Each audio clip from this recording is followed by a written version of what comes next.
Wax on, wax off. Hello, Internet. Good morning. How's everyone doing this morning? Hello, Internet. Oh. Good morning. How's Who's got my voice on? 'Cause I shouldn't Feedback. do it. Sorry. Oh, naughty. I forgot to mute my Twitch. It's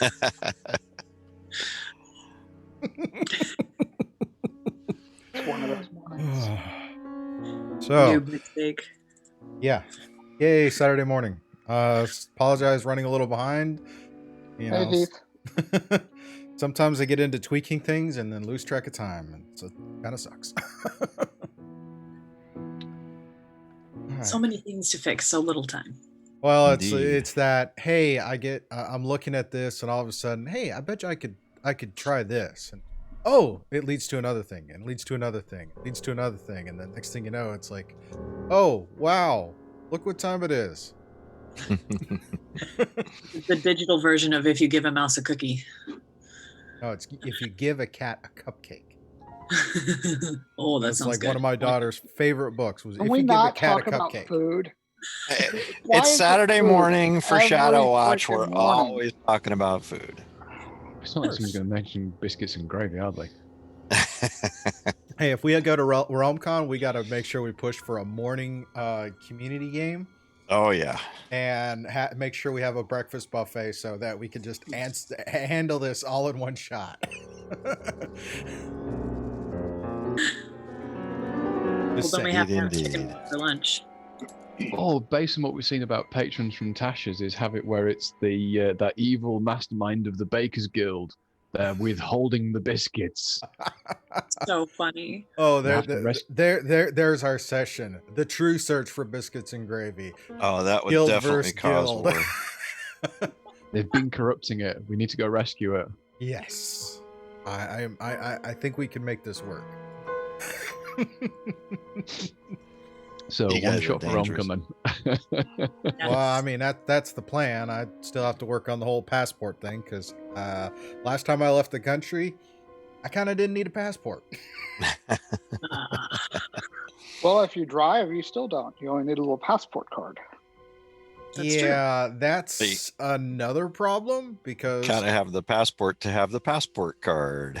well, the real IDs they got going on right now. The thing is, I need to refine my certificate of live birth, and I think the best I found is a photocopy. And Virginia can be a little ridiculous, but oh, that's like California. replacing my birth certificate is extremely difficult because mine is certificate of live birth because I wasn't born in the United States. I was actually born in Iceland. Oh. So I have one of Nice. those unique things. I don't know how Virginia does it, but in California you can use some alternate forms. So you have birth certificate and then there's another. They got a list. couple of things in there, but of the alternate forms, I don't have a passport yet, so I can't use that as an alternate form of ID. I'm not active duty military anymore, so I can't use a military ID. Yeah. I'm kind of stuck with the driver's license, social security card. Anybody can print those off, and then birth certificate. Yeah, that's tough. I just had to go in to get mine recently. Had to show the DD-214, all that fun stuff. Yeah, I just saw that Kit Matari. That explains the Viking beard. Sure. That was funny. We'll go with that. What's funny though, because I have been playing Assassin's Creed Valhalla, so I'm very much in a Viking mindset. I really want to do a raid on an unsuspecting camp when the mist clears, just for giggles.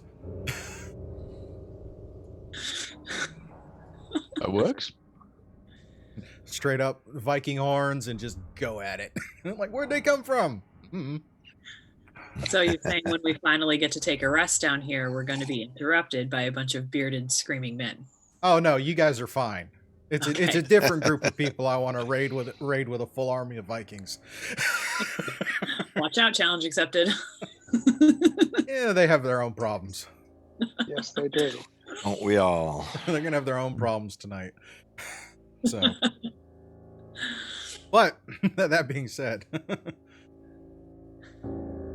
oh, scoop ship will be a Viking ship, not a pirate ship. No, I'm kind of liking the Manicore. I kind of like the full-on pirate sailing ship. So, you know, I don't think I want to trade that in for a Viking longboat. I feel like it's kind of a fine line between Viking and pirate. Weren't they kind of the OG pirates? Yeah, I mean, OG and, you know, oh, actually, no, I think them and probably the Greeks and the Romans, you know, sailing around the whole thing in the Mediterranean. I mean, that was literally, hey, I'm going to go visit so-and-so. All right, well, see you in 3 days. Why is that? You got to sail. Oh, yeah. Forgot about that. Pirates of the Mediterranean? Hmm? Pirates of the Mediterranean? Could be. Who knows? Alrighty, so everybody's doing good. Chat's doing good. We're having a great morning to start off. So last we left off for you guys, you had descended into the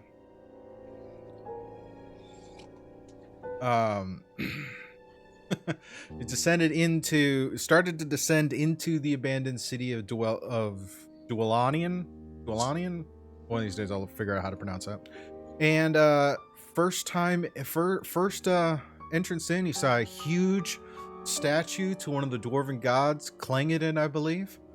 And as you descended in with a group of 3 deep gnome captives that you had freed and nourished back into a semi-functional state, continued down in and came across a group of trolls. And from what Shragnaz had told y'all from his vision, and the deep gnomes later confirmed, a pair of mind flayers or illithid were with the trolls, and apparently the mind flayers did not engage, but sent their thralls in. And once their thralls had been eliminated, while the thralls were creating a distraction and fighting, the illithids had decided to leave, especially given the giant sunburst that was ignited in the cavern. What could Yeah. possibly You So much should for look stealth. guilty. You should look guilty, Yeah. Hillary. You gotta Larry use it, would have right? died if I hadn't done that. You took so much Probably damage. true. Probably true. That's very possible. That's very possible.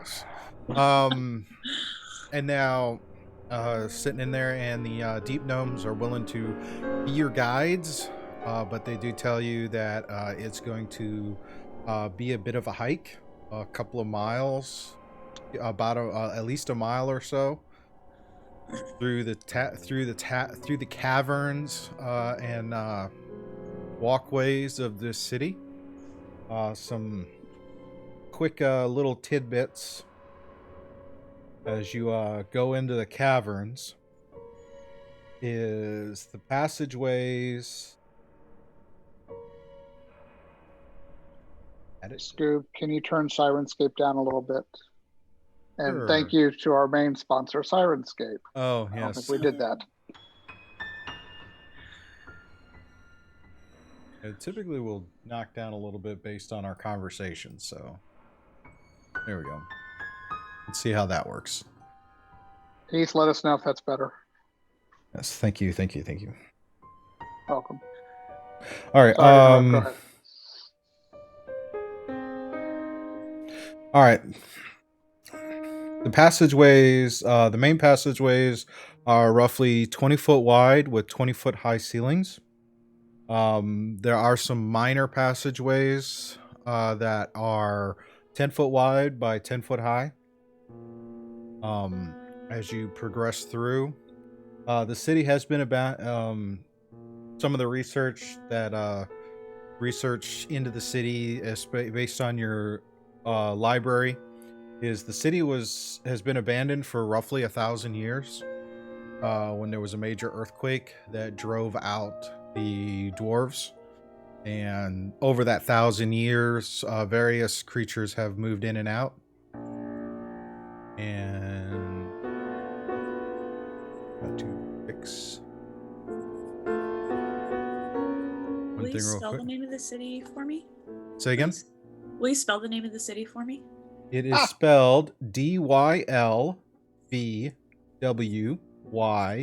Llyynn.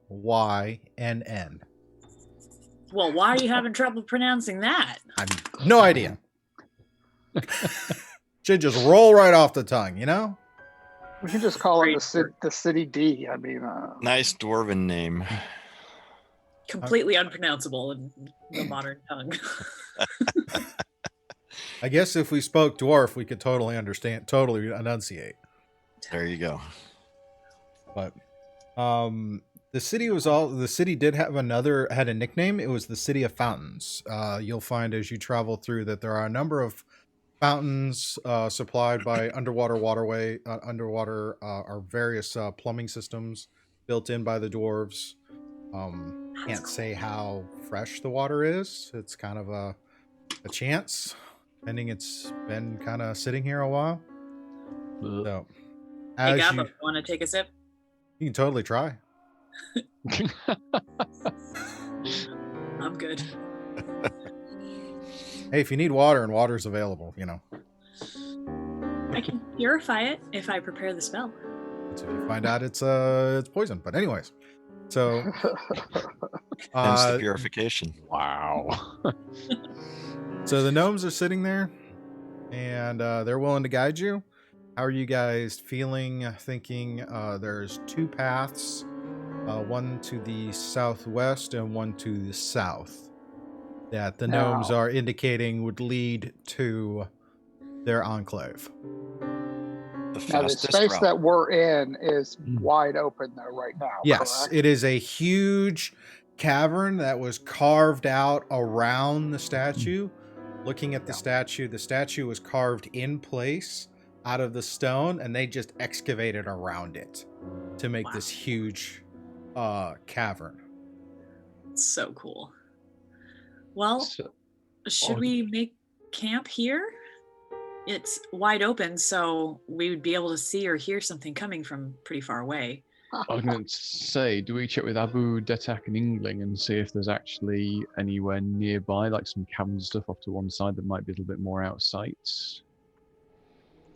If we're nearby somewhere that's just sort of take off the beaten path. I mean, the thing is, we don't want to stay here because we've just killed 6 thralls of the Illithids, and there's a good chance they may come back to find us. Okay, so we're still on the hex with the statue, right? Yes. Yes.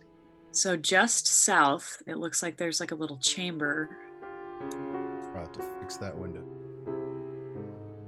Right, meow. There's a little chamber right, meow. There's also a little chamber right, meow. Yeah. I think we need to go south if the gnomes think that's our best option. Yeah, that's what I was gonna either say. path will lead to where you gotta go. I would ask them which would be the quickest route in light of our circumstances. And or least likely to be encountered by trolls and illithids. For that question, they kind of, I mean, they really, I mean, this is the Underdark. You'd never know what's around the next corner. So as to the first question, the path south might be just a little bit shorter, but again, both will end up leading to the same place at some point. So it's really like, on Monday it could be safe. On Wednesday it could not be safe. It's really an unknown because things always are moving in and out of these caverns and tunnels. The only place that they know is truly safe is their enclave, but even then, that's only fractionally better. And that's kind of why I say, as far as safety goes, that we're going to run a risk regardless. So speed would be, I think, our priority at this point. Yep. Agree. Yep. So it looks like we're gonna float our way south. Alrighty.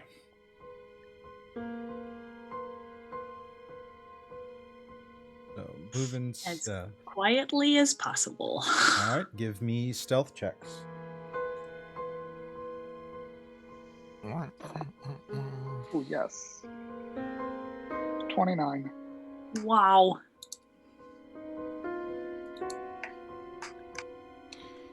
Wow. 25 for Narian. 24 for Shragnes. Yeah, you guys are nice and quiet. I got a 13 Of course Mostly. you did. with advantage. Ouch. I Unbelievable. rolled a 4 and a 6. I mean 9. 4 and a 9. Yeah, get those rolls out of the way. It's fine. What about Nice. What about the deep gnomes though? Do we need to make one for them? Oh, Totally plausible. they just have naturally padded feet. They're super quiet. They're fine. I suppose they are on goats and mastiffs and stuff, aren't they? Oh, that's right. We've got a bear with us. So their feet definitely will be padded. Yeah. I think it was a bear and 2 giant goats, I think is what we got this time. Because they hang around until after the rest, don't they? They're not I attacking. think they last for like 24 hours or until Cool. they get squooshed. No, they haven't scooshed because I don't remember them acting in combat on this round, last session. So. Yeah, one of them rammed one of the trolls, but I don't think they took any damage. Yeah, Goblin Cavalry. Rah. Yep.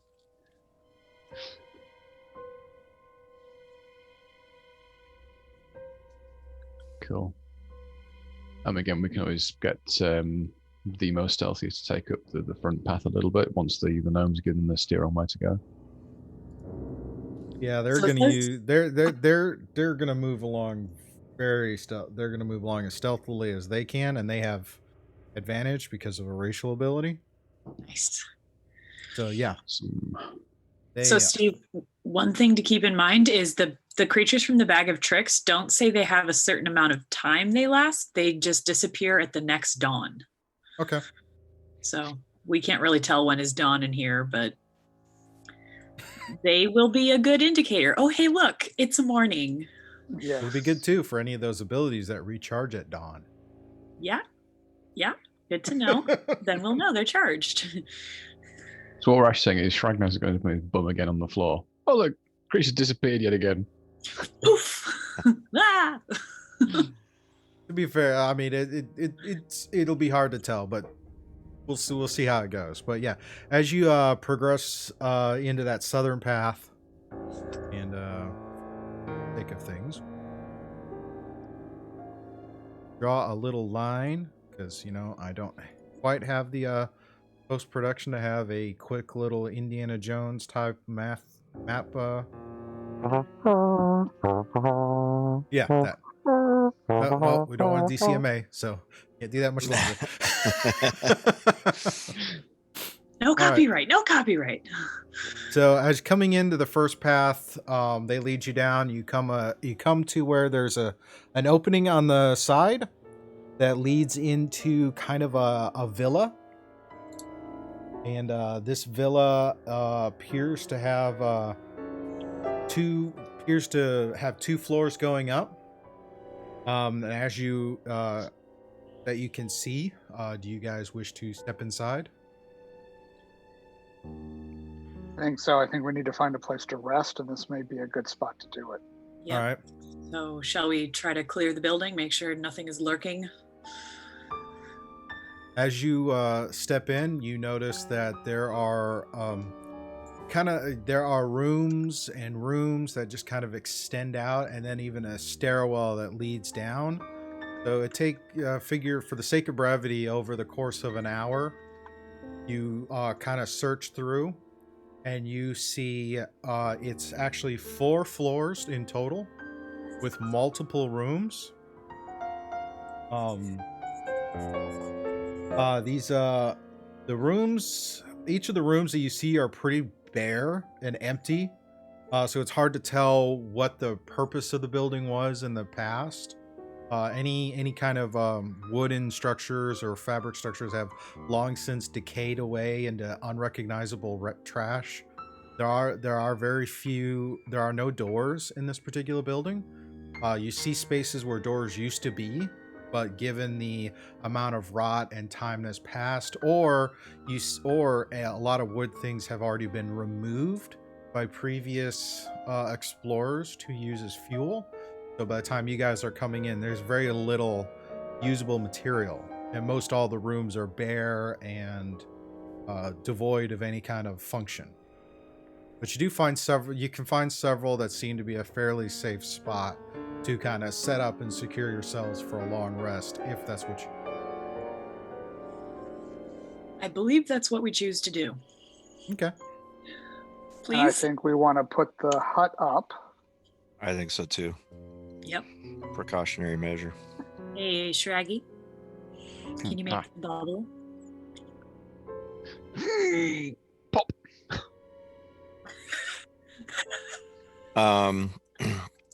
Dish Pickles has already thrown in the wild magic, so. No, he That's hasn't. fine. No, he only hasn't. spent 5 bits. It wasn't enough. Oh, He's it just wasn't? playing with us. Oh, Quick, thanks, get the Dish hut up. Pickle. Get it up quick, and yeah. It's fine. I've cast it. It's gone. Okay, Let's well, take a before moment for anybody who's new to watching this. We do have the option for viewers to interact with the stream. There's a whole list of options you can choose from and see how that might affect things. More teasing of the wild magic. That seems to be a trickster favorite.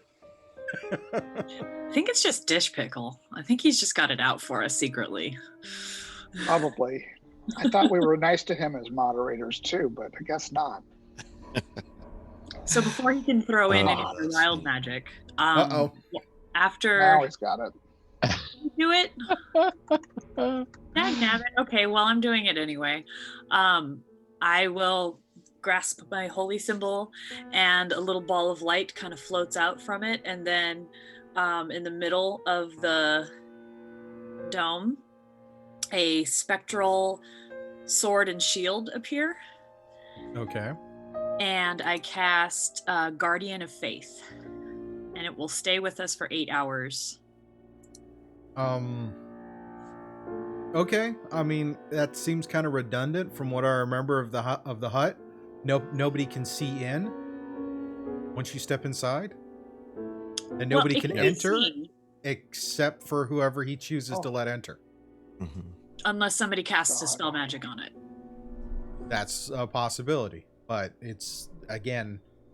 I mean, if you want to do that, that's fine, and we'll roll the wild magic. A second time. So we got 2 wild magics to enjoy for later.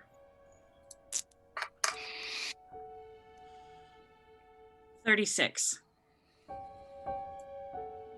Righty, off for the race. So, I'm gonna be really mad if it's Fireball. Or we. Yeah. It's Yeah. fine. I'm inside the hut. So am I. I was gonna say she's casting it inside the hut. I can't leave the hut. No, No, you go can't. outside. oh no! Well, You to be said fair, 36. Everybody else Yeah. go outside the hut. All right, I want you to roll a d10. Do I have to? Oh, this is how many rounds it lasts for? This is height or age. Find out in a minute. Oh, dear. How much? 3? All right, your age changes. The number of years equals to the roll. If the roll is odd, you get younger. If the roll is even, you get older. So you de-aged 3 years. Great. I did not want to be 21 again. Well, there are some people who might argue that. Not me. Maybe you're 21 again with all the experience. Couple wrinkles disappear. A little bit of the laugh lines go away. Alrighty, so there's our first wild magic of the day. Never know what you're gonna get. Gift that keeps on giving. Yes, it Okay, is. so here's a question for you, Steve. While we're resting, I need to refresh a spell into the Ring of Storing. So I'm going to pop back into it a fireball. I'm not actually casting the spell, I'm storing it into it. Or am I casting it enough for the sense of wild magic? If you're going to cast a spell, you're going to get the wild magic. Okie dokie, I will embed fireball into the Ring of Spell Storing then, and let's see what we get. Boy.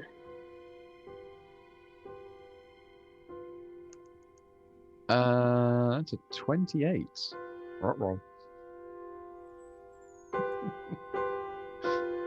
For the next minute, all your spells with a casting time of 1 action have a casting time of a bonus action. Oh. Well, that's a waste. Okay, so I really, really quickly cast the fireball spell into the ring. You do that, you hear a slight chuckle in the back of your head.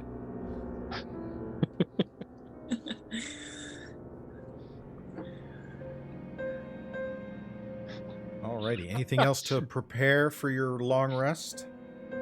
So I'm going to be switching out one of my spells as part of the long rest. We talked about it yesterday. I'm going to be changing Charm Person for protection from evil and good. Good to go? I am also going to swap out using the wonderful new Tasha's abilities. I am going to swap out Mending as a cantrip for Green Flame Blade. Woo! Works. Inari? Just resting. I think my spell slots are all set and good to go. I think. All right. Well, you guys are taking your long rest and applying long rest to your character sheets in D&D Beyond. Which want to give a shout out to D&D Beyond for all of those resources that are available, and a shout out and a FYI that Tasha's Cauldron of Everything has been released, and we are implementing as many of those items as fitting for this party and this adventure. The Underdark is a very interesting and magical place, so some of those effects will present themselves after your rest in the Underdark. So, Chili, tattoos are already in play, but we might have an interesting reaction to a tattoo come morning.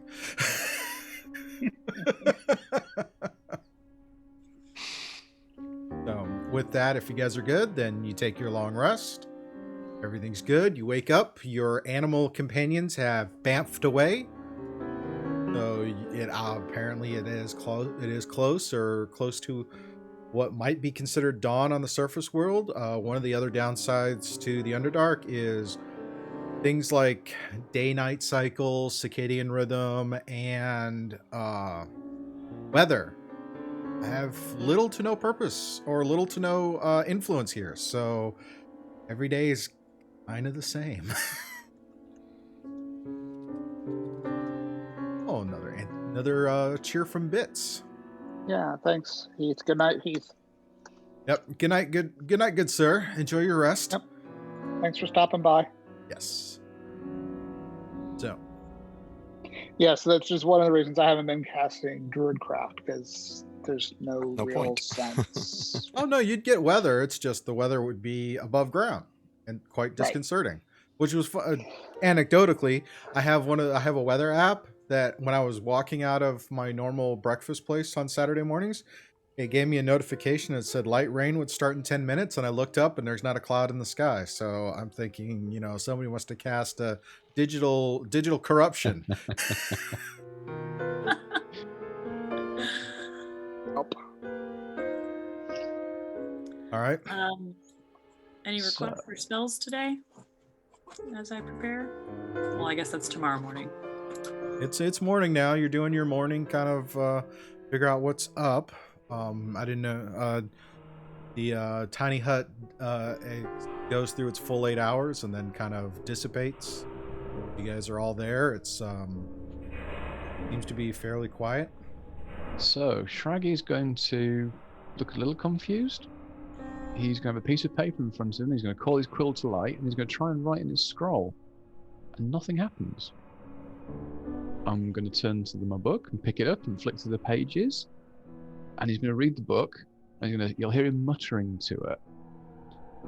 And strangely, what's going to happen is the book's going to talk back to him, and there's going to be a little bit of a shuffling, and a tiny glowing face appears next to him. And it looks a little bit like this.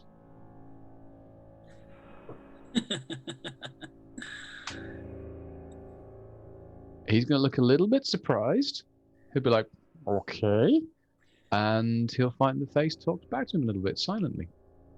And I'm going to say that instead of a face, it's actually a full little figure that is sitting there in full regalia, just kind of giving you the look in the eyebrow. Oh, And I'm gonna that's be new. staring, and I'm staring at Will. Will, do you have a mirror? Something's on your neck that wasn't there yesterday. Spider or something? Your tattoo. You mean on my? I like take Whichever, off my I don't little know. grin. You notice that the tattoo that was etched into your prosthetic arm has grown and is now covering more of your body. How high does it go? That's kind of definitely in the neck, kind of in that ear thing, kind of a nice big kind of tribal image that stretches down. You Is it kind like of go around a corner. You kind of find a little spot to go around to get a little more privacy and take a further look, and you see it's definitely grown quite a bit across your body. This is a strange morning. Drag, who's your new friend? I think it's the book. What? The book, talks. That's her. Nice to meet you. I'm Will. Got a feeling that she's just going to basically. You can see rather a stern little face. She looks a little like sort of probably crosses her arm and just like stamps her foot a bit. Cool. Can we hear her talking? I don't believe so. I believe it's going to be just Shrag's inner voice. Can we see her mouth moving when she talks? Yeah, you can kind of do it, but it's indistinguishable. So you can't use any kind of read lips or anything like that. It's more or less just kind of but the full conversation, inflection and tone and everything is inside Shrag's head. Just watch fascinated for a while. He'll lift his hat up, and because she's glowing slightly, he'll lift his hat up and she'll go and hide under it. He'll just put his hat back down. It's so cute. Well, tell your friend it's nice to meet her. Does she have a I'm not going to name? say what she said. Does she have a name? Well, she said something about something beginning with T, but I didn't quite catch it. I think it's Tasha something. We Tina? can say her name is Nat. She goes by Nat. Nat. So it's now Nat in So the hat. she is she as annoying as a gnat? Is this? Oh no, she's not annoying. She's just very angry. Sarcastic. I like her. She tells me off every now and then. She said I don't do enough I damage. like her even more now. She says I need to cast more fireballs. Just, over there. Okay, should we get these guys home? Yes, I think that would probably be a wise choice. we definitely should do that. Should we provide transportation again? It will. Yes, I can absolutely do that. Alrighty. Let's see what comes out. Need to roll 3d8. 1, 2, 3. And that's a 1, a 4, and a 5. So a rat, a goat. Good luck riding that. A rat, a goat, and a giant goat. Alrighty. So I'll have the rat just kind of stay like 30 feet in front of us. Kind of do some silent reconnaissance with that one. Can Shrag ride a regular sized goat? Probably not. Okay. I have standards.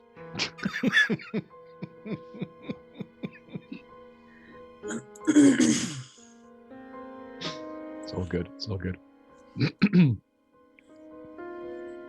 Alrighty. That's fine. I'll walk for a bit. Sorry, Alright. Shaggy. You all ready to go? Yes, sir. Okay. Go ahead and start off with your stealth checks, because I imagine you're still going to be trying to be very stealthy through here.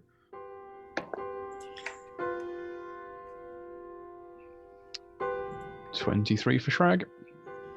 Okay. 24. So let's get these bad rolls out of the way. I only got a 16 this time. 15.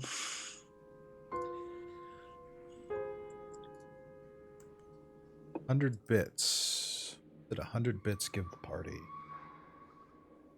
No, but Dish Pickle just did another one. Yep. Just another wild magic in play. Yep. God, I could be mean and go ahead and cast Druidcraft, but I'm not going to do it. Yes, you will know the weather on the surface is nice and bright Exactly. and sunny.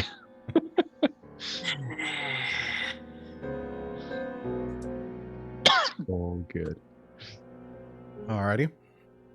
The chat is wondering why my tattoo grew. The reason why is tell us again the tattoo you have. Lifewell tattoo. The Lifewell tattoo in UA was considered a rare item. Now that it's been published in Tasha's, it's considered a very rare. And when you look up the tattoos, the rarity of the tattoo means it covers more of your body. More rare, more bigger. Okay. We got 3 wild more. magics lined up. God, Yes. why? Yep. You're really hurting me because I'm the main caster here. Well, the At two which of you. point, Shrag's gonna look at you and just go, "Excuse me." That's true. I guess you probably do more than I do. I'm the one who ran out of spell slots yesterday. To be fair, I would have been close. It was only the last wild magic that actually gave me all my spell slots back again. That's true. I forgot about that. Sorry, it's early. No, it's fine. The thing is, you're not the only spellcasters in this group. Nope. I was gonna say that one of the deep gnomes I thought wasn't he? All deep gnomes are. All of them are okay. Sacrificial lambs. I'm sorry, no, companions. Mm-hmm. So yeah. But okay, so Shall we continue on our travel? so we have our stealth checks. Nope. Alrighty. And you go ahead and you head out, and as you kind of progress down, following the path in, you see a point where there's you kind of have a 4-way intersection. As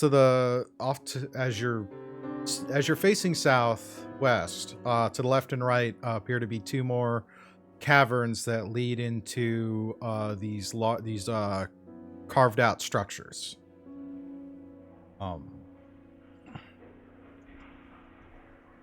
Kind of looking at them. What do you guys do as you kind of look through and you're standing at this 4-way intersection?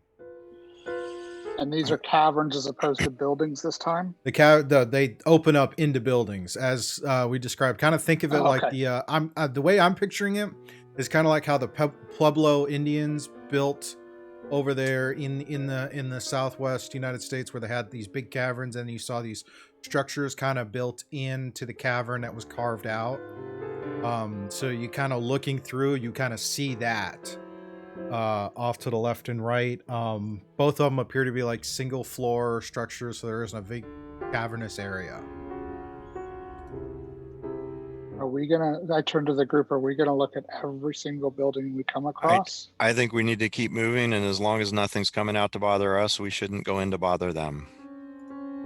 No And matter how also- much I would love to explore every inch of this place, I don't think that's practical. I No, don't either.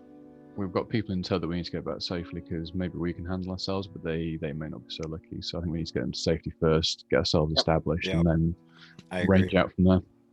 Shrag, you sound so grown up all of a sudden. I'm sorry. Frog in my throat. All right. So, is anybody making? What else are you doing as you're kind of progressing through? Because this is kind of an undiscovered area for you. Is anyone trying to cartographer the whole thing as you're going through for later, or is it just focusing on getting through as quietly as possible? I'll try to keep a rough map going so that we kind of know where we've been and kind of what we've encountered. Okay. Yeah, And if you and I'd want wanna- if you want perception check rolls at the doors just to make sure, we don't see anything coming out at us. I'd like to at least take that much time just to kind of glance and make sure that there's nothing there that will be on our back trail, so to speak. And I'd like to make sure I'm helping, because having at least a rough idea of where we've been in a place this big, I think may be beneficial after a couple days down here. Sounds good. So I'm going to put a little tick mark on the pathways, because you weren't going to go further in to investigate, but at least to marking where it is on the map. So, but we went into the first one, right? Yep, the first one. This That's why I put the tick mark kind of in the center there. Okay. Yep. So, all right. So as you come down, continuing down, you come to a point where the road, the path kind of diverges and seems to head north. And then the other path continues south. The gnomes are looking to go south. They say that the other path leads north and back toward where they came in. So we'll follow them, continue south.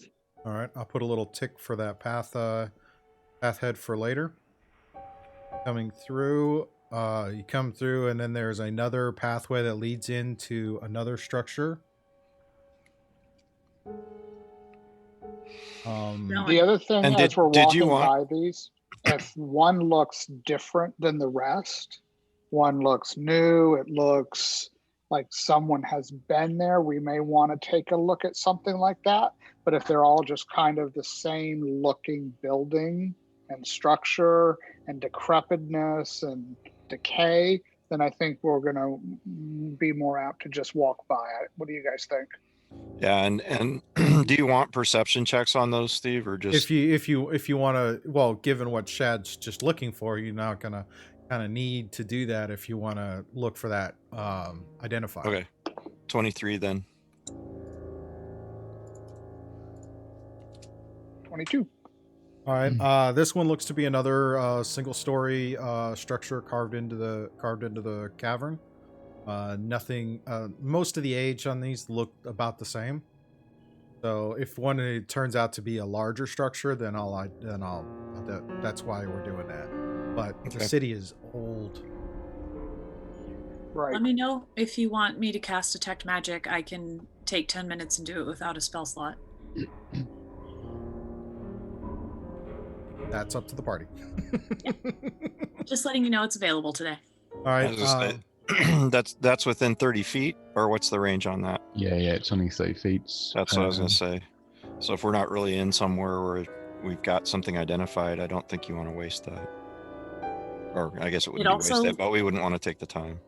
It also lasts for 10 minutes, so I can keep doing it as we're walking if we want. I'm just letting you know I can do it today. Cool. All right. With those perceptions, though, for you guys, you do notice, looking about, that this section of the tunnel appears to be kind of unsafe. As you're looking up, you see cracks along the ceilings and the wall as you kind of step through, and any kind of conversation that's above a whisper is enough to you see little trickles of dust start to fall from the ceiling area. So gives you the indication that the quieter, the better. I think we need to move quickly and quietly through this area and get out of here as fast as possible. So I'm gonna have y'all roll another stealth check. Oh boy. Really wish I was better at this. 25. Pass without trace would have been helpful, but you know. 21. I don't want to waste a spell slot because I only have 2 second level spell slots. All right, And it only 21. lasts an hour. And I got a Ari, nat- what'd you? Nat 20 for a 30. Sweet. Nice. Obsidian, you got a what? 22. Rag? As 25. All right. And the gnomes will, of course, because, you know. So you're able to go, and for the next 100 feet or so, progressing through the cavern, you go through very quietly, and you don't really see anything. And as you come out of that space, you see another path that leads into another cavern. Who wants to look through to kind of perceive through? I'll got a I'll 21. do one. I was gonna say I got a 24. So Nice. All right, you see that this one appears to be a large 5-floor structure that seems to extend up in as it kind of builds up. So you kind of come in, you see it kind of opens up a little bit, and you see what appears to be 5 floors, ground floor, and then 4 up in this in this area. Wow. Are there windows on these floors? Like Little- can we see if Like some cutout windows on some of them. Okay. Various Gonna bits of hop on. fungi grow that give you that slight illumination. all right, I'm gonna hop on the broom and I'm just gonna go take a peek in a couple of the windows at the upper levels and see if I see anything. Do Okay. you want me to come with you, Shrag? Sure. You're not Shrag, Obsidian. Sure. Hop Okay. on, or who's got a broom? I will hop on my broom and join him. All right. Just so we can look in, see if there's anything that tells us we should come in here for any reason. Nothing that you can kind of see. Again, a lot like the rest of it.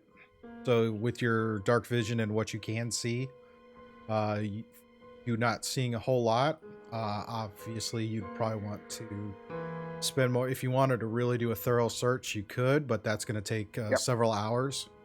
Yep. So we'll just hop on down and keep on we'll relay we didn't see anything and keep on trucking. Okay. Kind of say that you kind of got in up there and then back. I'm gonna just keep flying on my broom. How on high the is ground. is this one of the main passages or is this one of the narrower ones? You're still on kind of a main thoroughfare through.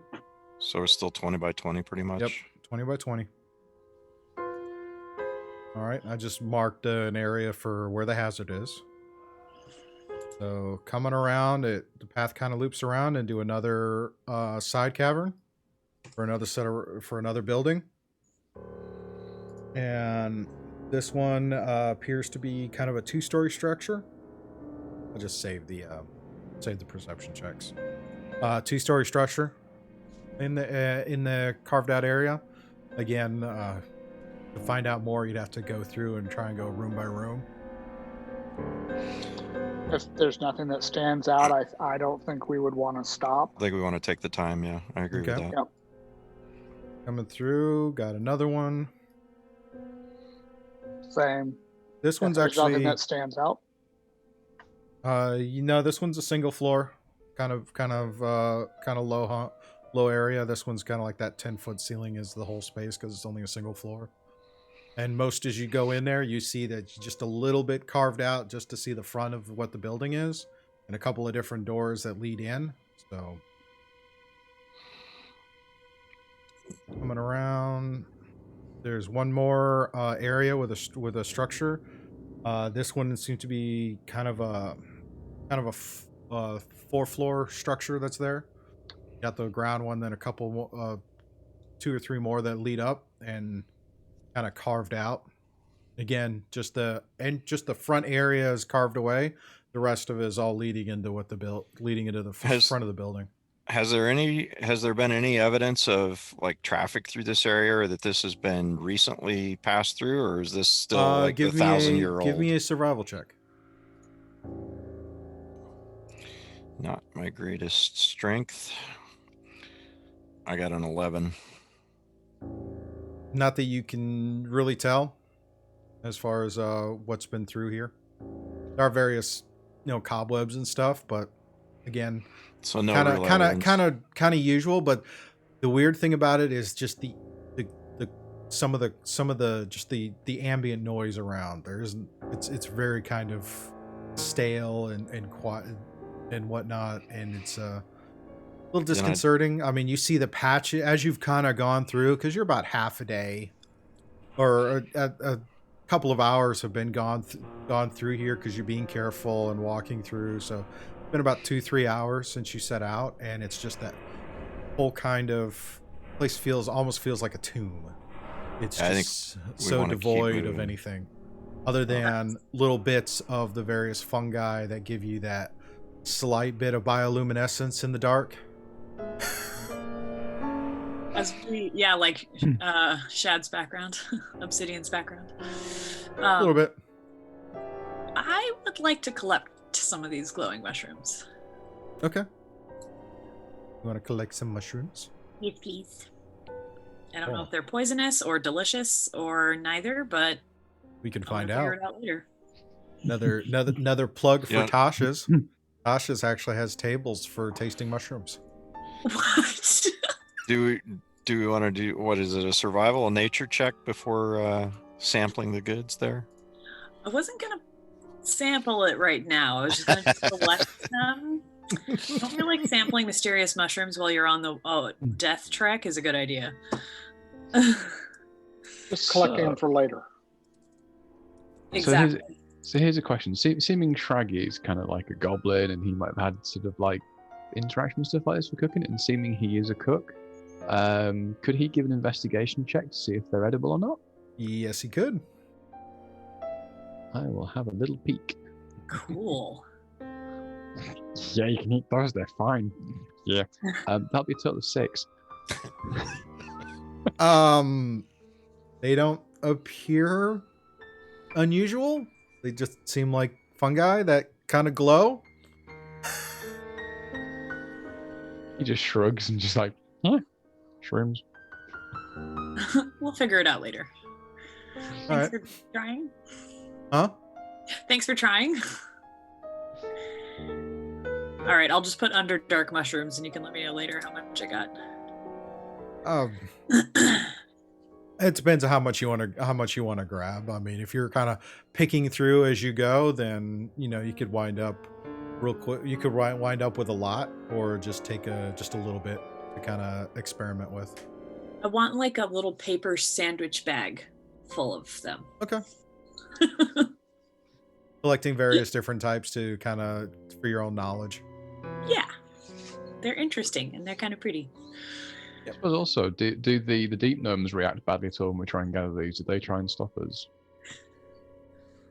They kind of give you like, oh, okay. I mean, they're not opposed to it. They collect mushrooms and stuff too. I mean, they live under here, and you're a goblin, so they're kind of. That is. All right, progressing through, and as you come out of that cavern and come into another one, this one opens up into a kind of a larger space.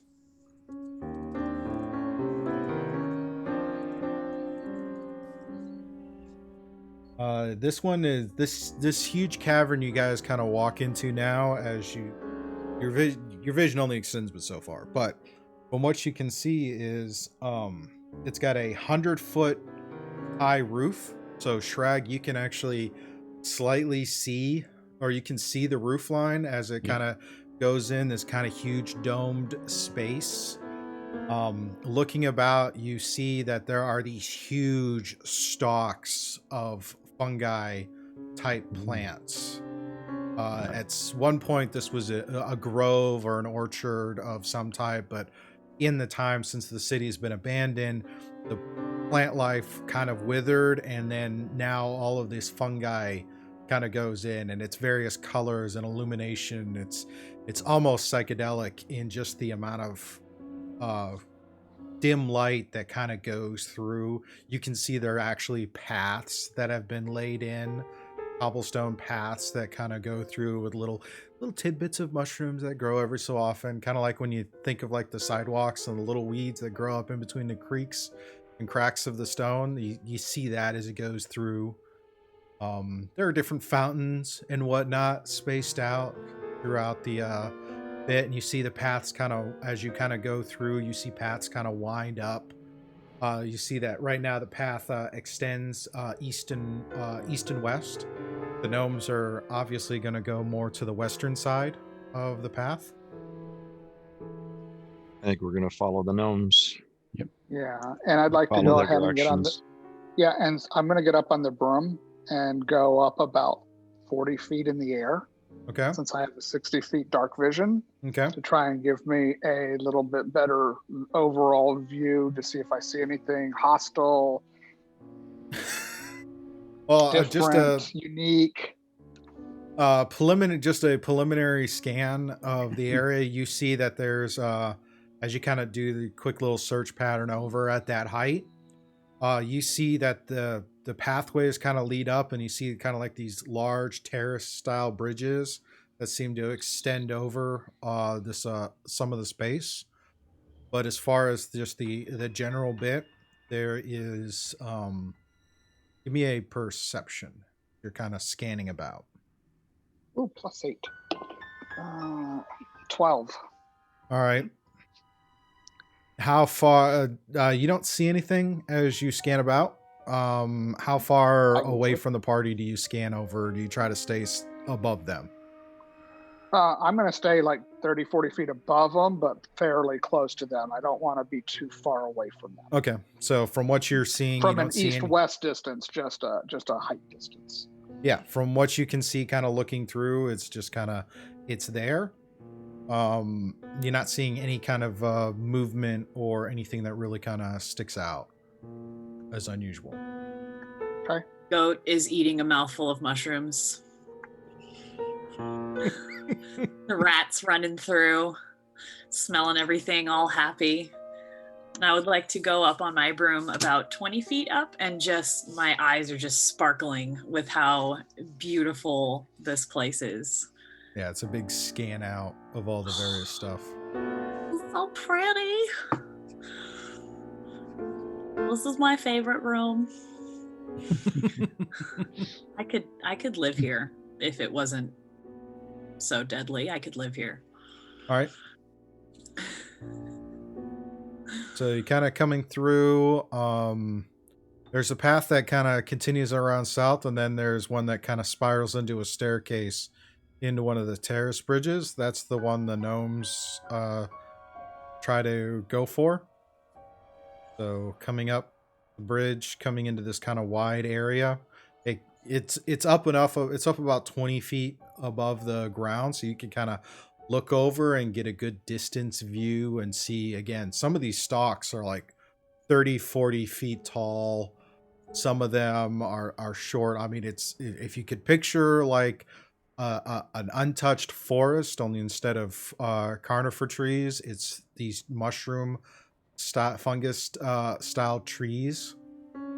And you read a little bit of it on some of your research about the Underdark going in. Some of the stuff has got the texture and structure that it would be used in place of wood for construction or resource use. I love Wood substitute. Yes. Very, very, very sturdy wood substitute in the Underdark. So does it have like the color of wood, or is it? No, it's actually very, some of it varies. Some of it's kind of a deep gray. Some of it would be like a pale purple. I mean, most creatures with dark vision, they see in shades of gray, but with you guys, with some of what you're seeing is like, as you kind of look at it and extend a little light, pretty much just like Shrag's new background. Very much like...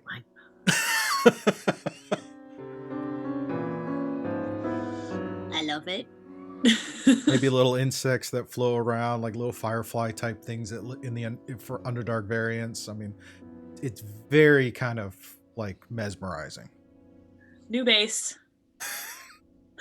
You can certainly try. Let's clear out the whole Underdark and make this our new base. Real quick, as you're coming around the path, I need you to roll perception checks. 25. Oops. 19. 12. I think Shrag might have actually licked that last mushroom. He only got a 6. A little hallucination to himself there. One pupil is dilated. Twitching a little bit. What does me and my full. 25 see?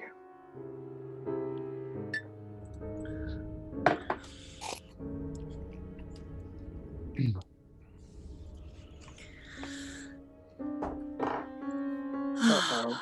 We see something. You don't really see anything. You see that there, as you're coming through, you do see that there is a group of mushrooms that have just a little bit different color palette to them, but they're motionless, and they don't.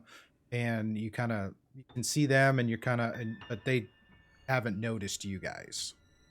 So real quick, stealth check to try and get by. The mushrooms haven't noticed us? That doesn't bode well. That's ominous. Exactly. Hey, if they come to life, you could say that they're myconid guys. I'll get my coat. You need to be smacked for that one. Absolutely. 24 for an Aryan. Oh, sorry, guys. I rolled 2 4s. Oh So I have no. a 14. Oh man. And Shrag got a 28. He's off his own little world at the moment. He's in the phase name. But I'm on my broom. So You're on your broom. I'm up, but I only rolled a 14. Will, you're on your broom. What'd you get? 19. Okay. The broom saved you.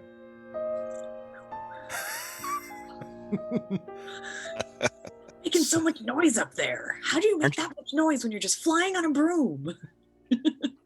Aren't you glad you got the broom, Obsidian?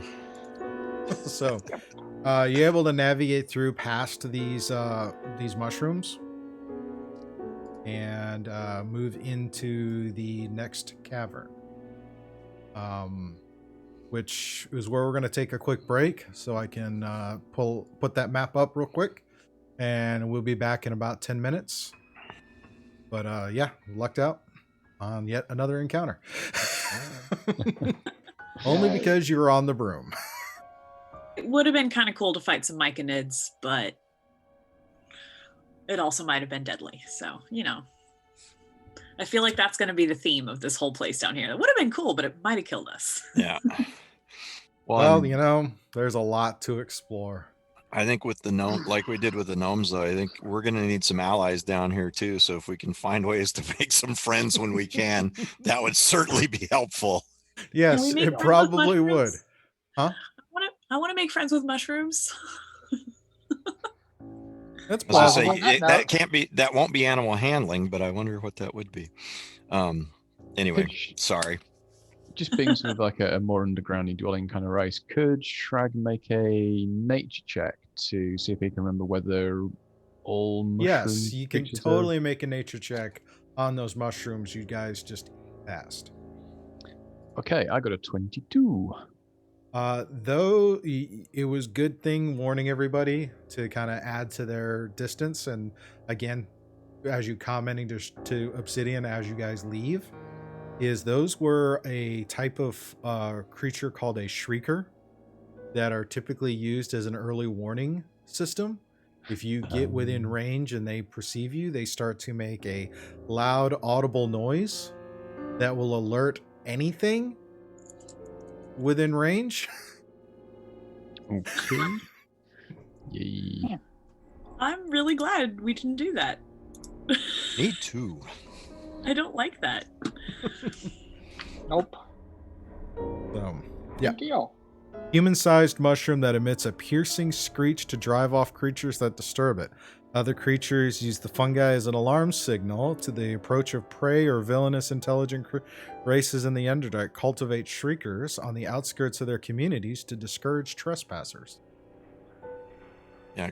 Can we note those appearances and look out for them in the future?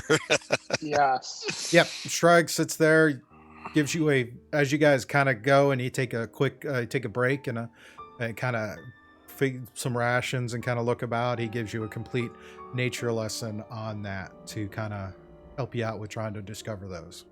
Awesome. That Cool. image makes me super happy. Me and Obsidian and Anarian sitting like crisscross applesauce eating our hardtack while Shrag is like, and so then over here. Yes, nice little telescopic wand. It's like, let's put it here, let's put it here. Actually, I'm thinking more like he's got the book and he's trying to go in there, and you see in the book kind of give you a nice detailed like old school anatomy lesson drawing on that. Yes.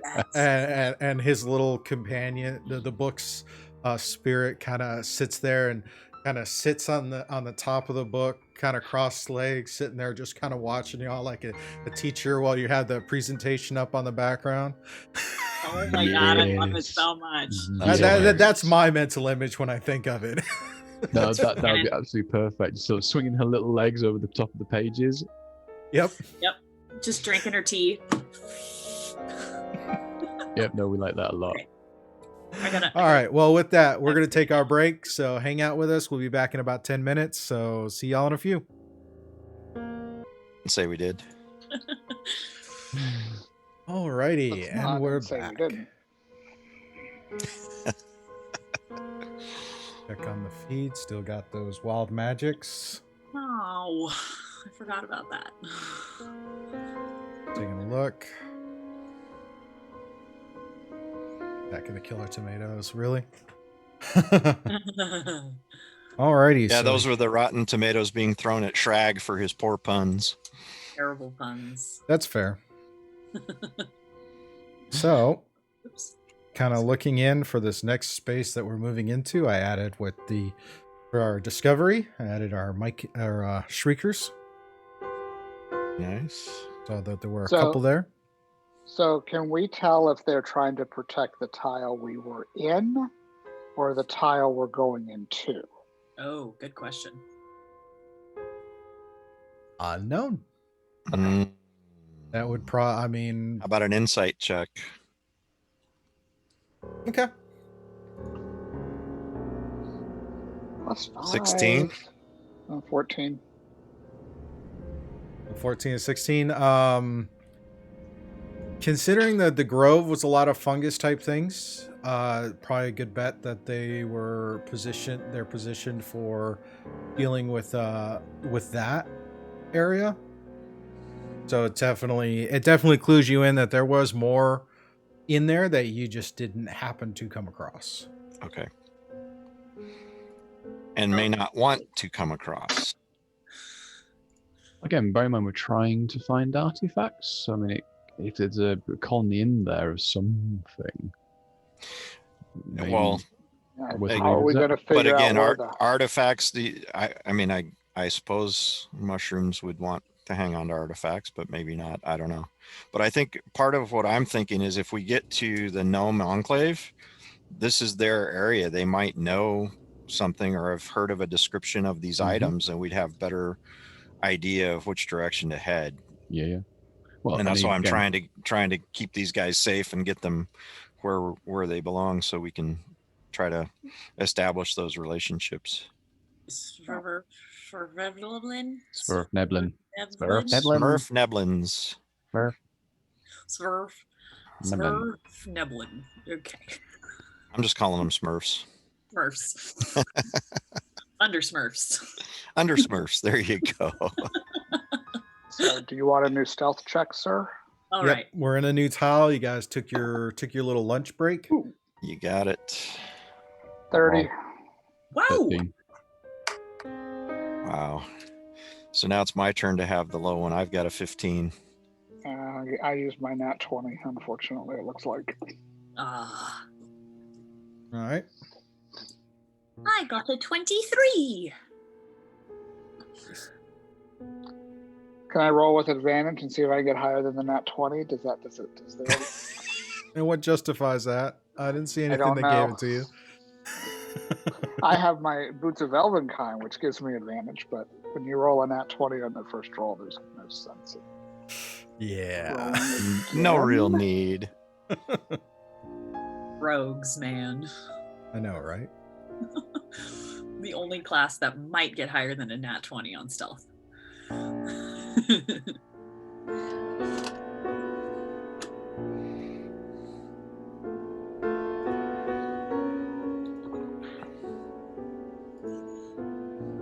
having my second breakfast of cookies.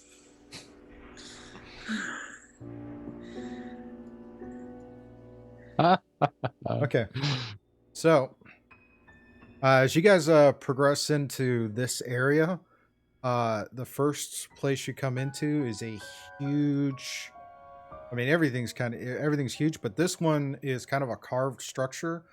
And the rooms inside this two-story or this three-story structure, you have one story that goes above ground. You have your ground floor, and then you have one above that. And then you notice that there's a couple of stairwells that lead to one below ground.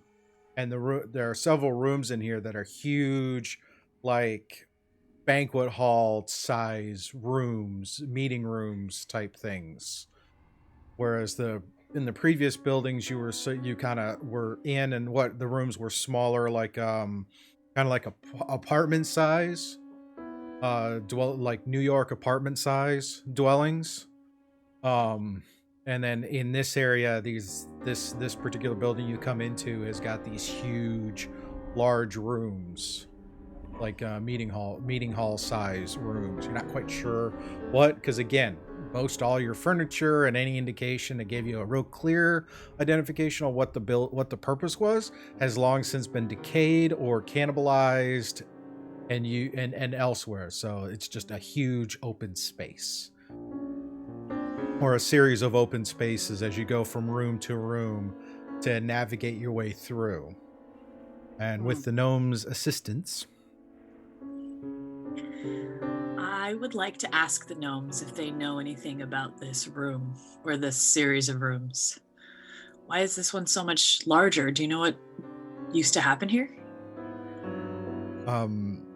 they're unsure, but given dwarven architect, given the fact that this was originally a dwarven place, this would probably be something like maybe a warehouse district or someplace for storing things. Whereas the previous ones were more like villas and residentials and taverns and little shops and stuff. This one's more like the warehouse district, basically, or large meeting areas when you had to get hundreds of them together. Because you can kind of see that as you look at some of the rooms are big enough to house 100 plus dwarves in the room. Wow. So quite interesting. And as you kind of look through, because I don't know, are you going to try and search through as many of the rooms as you can, or is it just find the fastest way through the building? I think this looks like you said it had already been pretty picked over and cleaned out by previous parties coming through. Yeah. Then I'm thinking that unless the gnomes are going to indicate that there might be a reason to do any searches, we'll try to just move through as quickly as possible. Okay. I like look wistfully up a staircase and I'm like, okay, we'll explore later.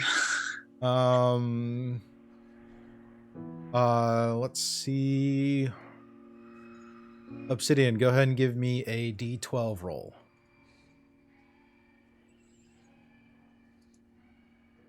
Two. Okay. As you guys kind of work your way through into pathway, this one's kind of a narrower pathway, so this one's in that 10 foot by 10 foot area as you walk through this one. Will, go ahead and give me a D12 roll. So are we in here? Yep. Is this what you're talking about? Okay. Why am I rolling a d12? Because the DM asked you to. 5. What could go wrong? Okay. As you're coming through, you come to a break path. The path that leads north is a little bit wider. It's in that 20-foot type size, and then continues along in the 10-foot. Shrag, go ahead and give me a d12 roll. Uh-oh. That would be a 5. Moving into another open space. This one appears to be just a single floor type thing, again with these large rooms, storerooms, meeting rooms, something of that nature. Anari, go ahead and give me a d12 roll. All right, that is going to be a 2. Okay. Another stealth check in this particular building. Yeah.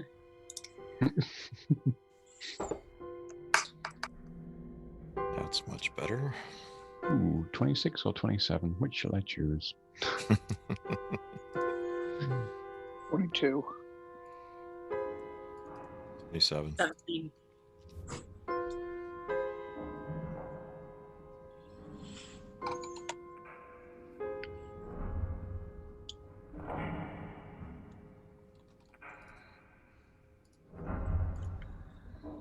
I'm really glad I have advantage on stealth because I keep rolling really bad on my first rolls. What'd you get? 17. Okay. As you guys progress through a couple of different buildings, go ahead and give me perception checks.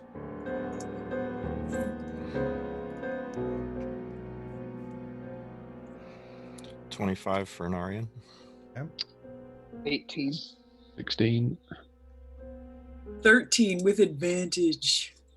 As you guys walk through these, at some point, Anari kind of signals everybody to stop and kind of looks down a hallway a ways, and just outside that range of just at that range of vision, motioning Shrag to come up and look as well, and you looking down the hallway, you see a troll kind of lumber by, followed by a mind flayer and another mind flayer as they walk through the other end of the hallway at about and across a room. So it's like they don't notice you because you're so quiet, but you see them pass by. And that's in this building. Which I was going to ask the same question. Yep. In that structure right there. Again, it's carved into various rooms and hallways, but you're able to kind of, get behind a door, kind of look, and as Anari kind of clues you in, you see a troll and two trolls and two mind flayers walk by. Mind flayers more or less levitating because they don't walk anywhere.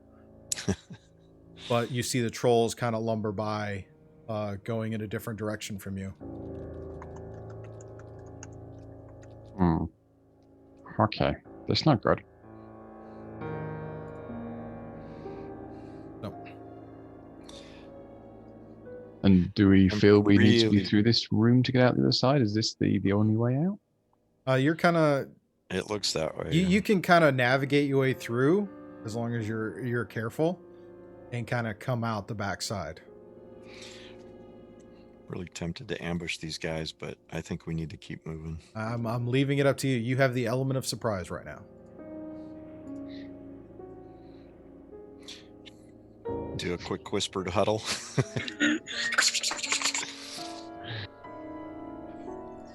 What do you guys think? Do you think it would be safer to try to get rid of these so they're not at our backs, or to just sneak by? Well, I haven't seen us, so I'm not too concerned about them at our backs. Yeah. Yeah, I think it's if word starts to get out and they're looking for us after what's happened up there, it's gonna show them a trail of where we're going. We get past Yeah. this, they can lose the trail a bit. That's what I'm thinking. Is discretion may be the better part of valor in this particular Okay. case. Yeah, we're Yeah. gonna keep going. Yeah, All right. quick and quiet. I guess we don't have to fight everything we see. It's fair. All right. We don't have to fight everything we don't see either. So moving through.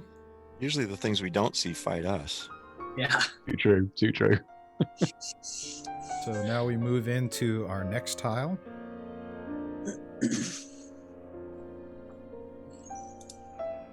And as you kind of come into this central spot, you see there's several paths that there's a couple that branch off, and one that kind of one that branches off north, and one that branches off further south, and one that seems to continue in a kind of a west northwesterly direction. Which way are the gnomes indicating we should go? They take a moment to look.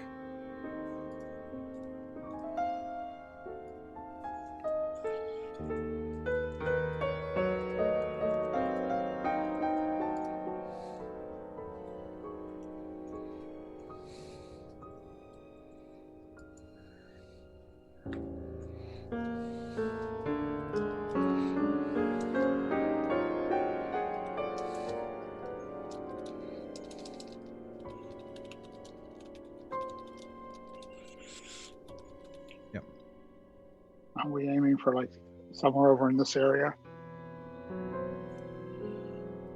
Yeah, kind of aiming in that direction. But So as far as we're what gonna you wanna- guys can see, it's the paths left and right and straight down. They do see that it opens up into the big 20-foot area, 20-foot pathway.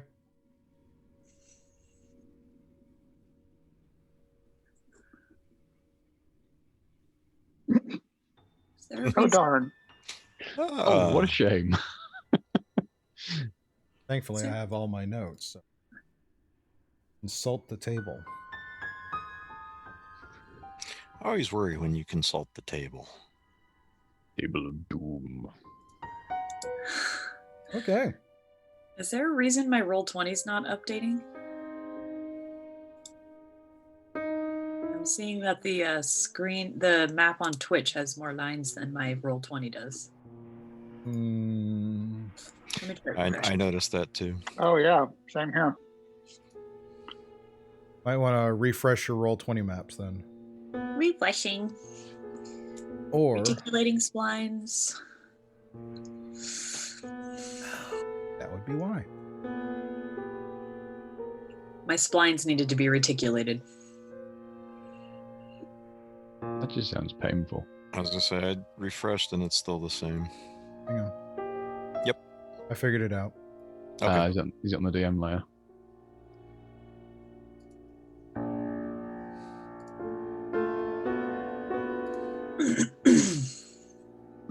Oh, there we go.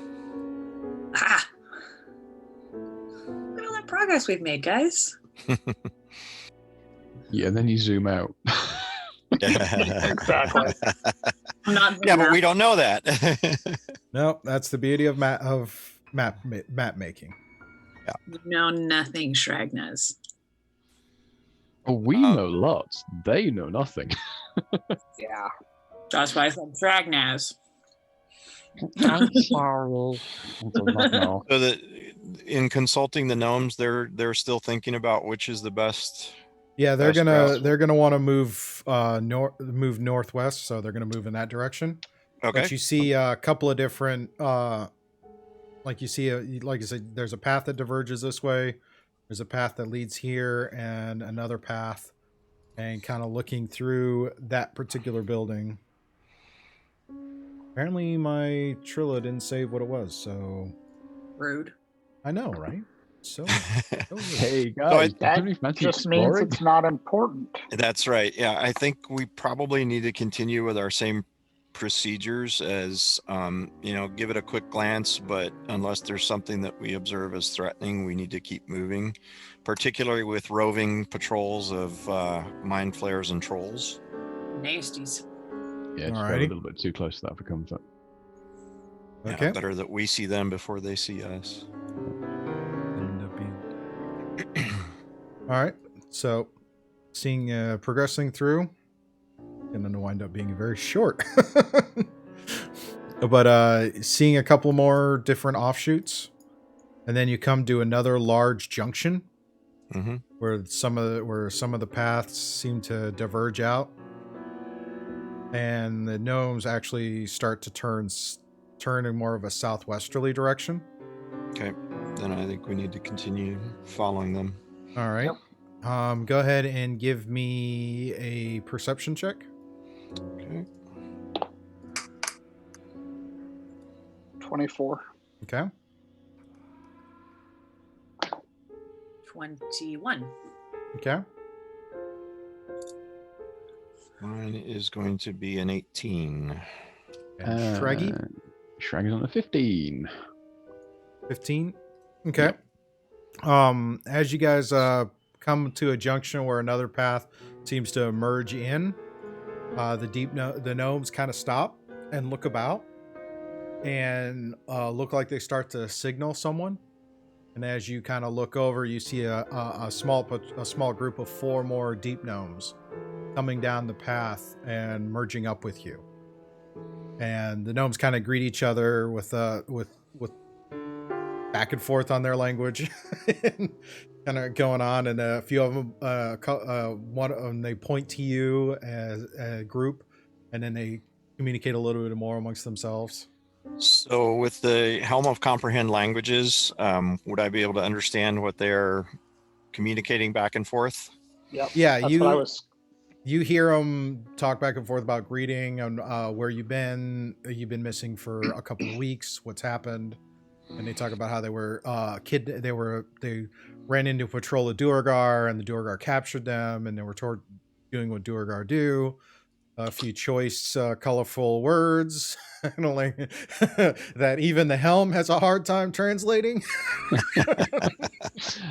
Well, as long as we're not actually talking about, hey, we went out hunting for food, we found some. Yeah, exactly. I don't want to give them indication that I'm understanding what they're saying back and forth. Just kind of want to wait and see how they proceed. You do hear they talk about you do hear the conversation talk about you guys and how you had killed all of the Duergar, and we're helping them get back, and that you wanted to kind of work with them to get back to their enclave. So, and turns out the other group is a patrol that was out kind of searching for them as cautiously as they can, and they decide it's like, all right, so now they're going to come with you. And you're pretty much right there. So as you kind of progress in, you see a couple more paths, but you now come into the beginnings of the gnome kind of enclave that they have carved out. This is a section that's probably about some 1,500 to 2,000 feet in scope, as where this community of deep gnomes have set up shop. Okay. Is there any kind of sort of perceivable gate or anything that they've closed it off with, or is it just sort of a transition of the corridor into buildings and such? One moment. Uno momento, por favor. Un momento. Didn't think you guys would get here that fast. My own fault. You never know with us. We could take a whole session in one square, or we could make it across the entire map. Well, it's all about how the dice decide to kind of go about things, Often that lucky. is true. I mean, We've if been you want lucky, to, we but- can go back and get the mind flares if you want. I mean, if you fancy a bit of excitement there, Will. Troll steak? Mind flare calamari? Yeah.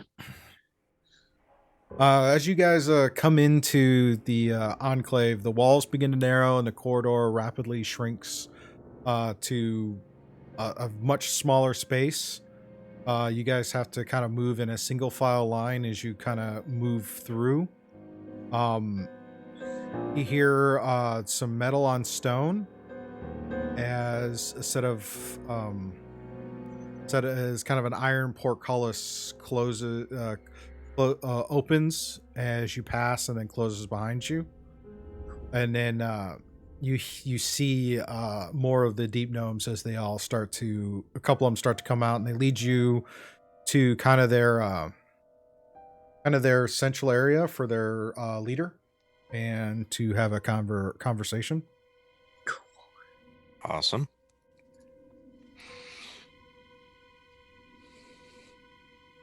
So how do you guys, what do you guys want how do you guys want to proceed? Greetings. We are on a mission to the Underdark, seeking certain items. Perhaps you can help us in understanding where these might be obtained. Yep. The person you're talking to is an elderly deep gnome. His hair has gone like stark white with age, and he's kind of in a position of reverence with the others. Introduces him with the others vouching for you. His name is Angle, Irzangle.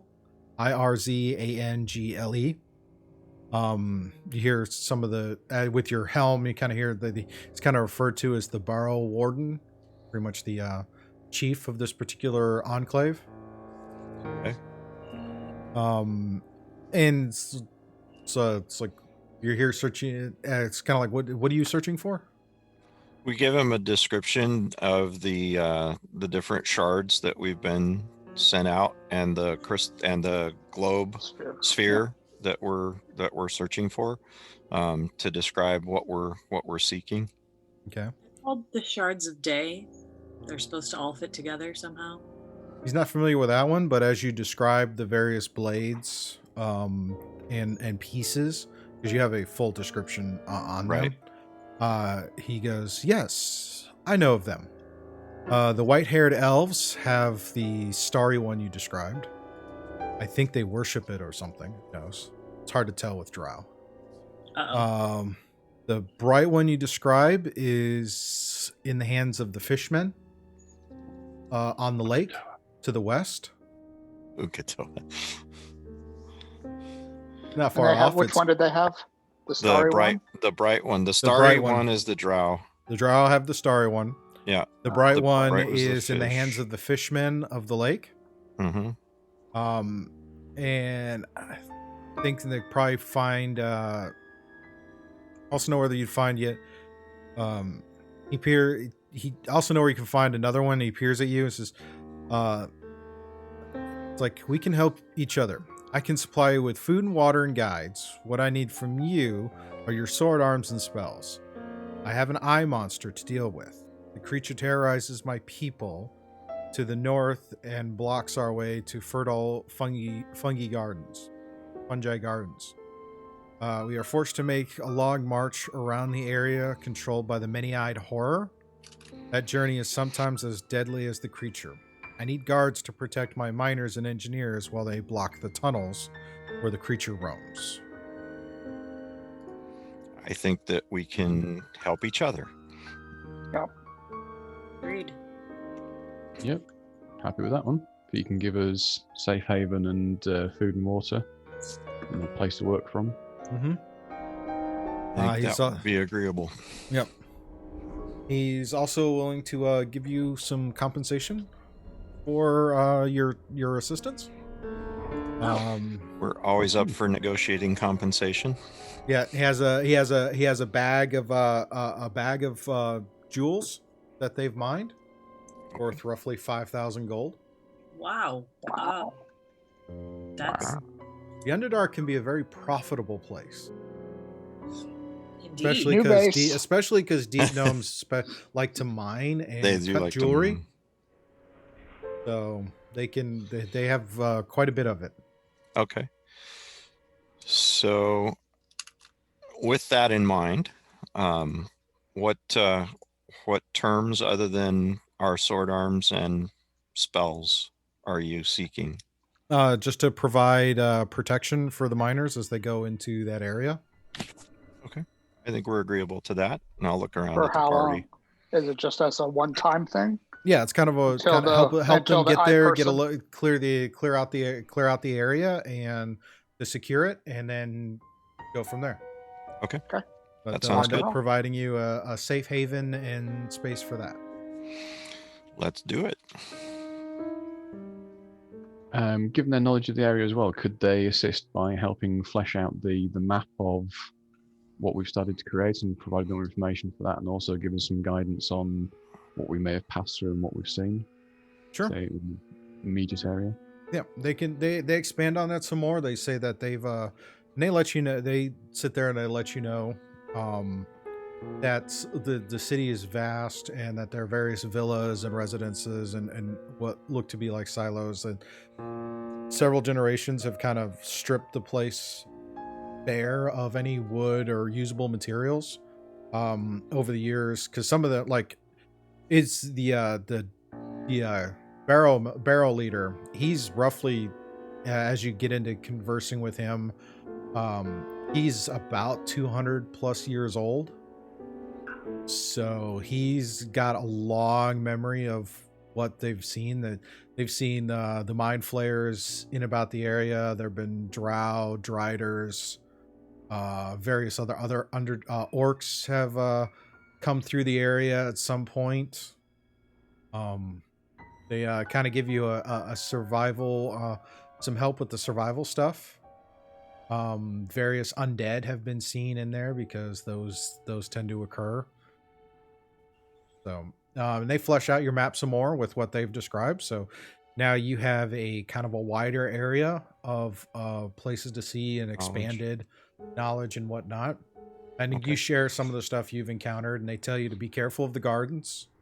There's quite a few Myconid groups that live within those gardens, and that the Shriekers are most common used there. They're also have been cited in other places as well.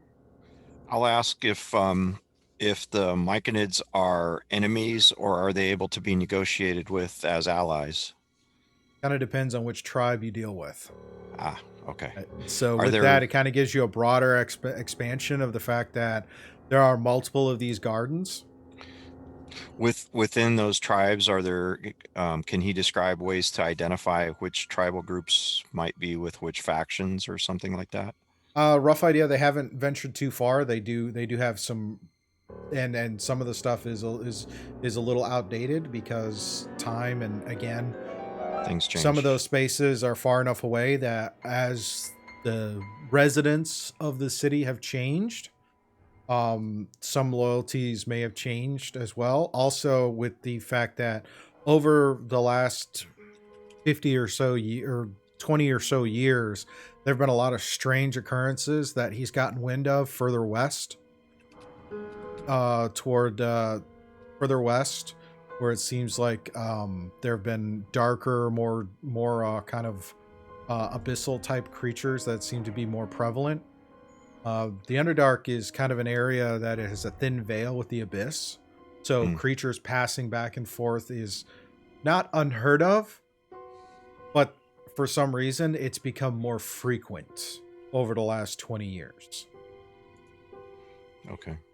So they definitely be careful with that. So Be careful as we about move westward, we want to be careful about the veil being thinner in that area. Is that what you're saying? the veil's thin in some of the deeper recesses of the Underdark, but there are wild magic areas in the Underdark that if you're too close to will affect you. Yeah, I think we've encountered some of those little spots. Yeah. And he's talked about the three swords. Does he know anything about where the sphere is? He hasn't given you any indication on that yet, but given you've gotten information, you have a feeling that that might be the other piece. That might be the piece he has that he will give you at the end. But again, it's that Can I help you kind of deal. Can I try a persuasion on him? To what? About the sphere, because you're saying I'm sensing that he's withholding. He's not withholding it. He's not withholding as being malicious. He's withholding as in like he doesn't want. He's the deep gnomes are distrusting people on the offset right now.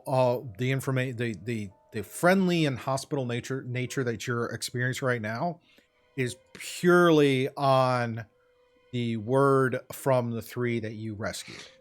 So, and I guess that's kind of part of what I'm trying to do. Can I do like a persuasion check to try to get him to trust our group more, aside from just the fact that we rescued some of his tribe? That's why he's offering to have you asked you to help him with this area. Got it. Okay. So Perfect. this is where you build up that reputation. Got it. And Then let's do it. Can you give us an indication on the map about where we're going? Double checking that now.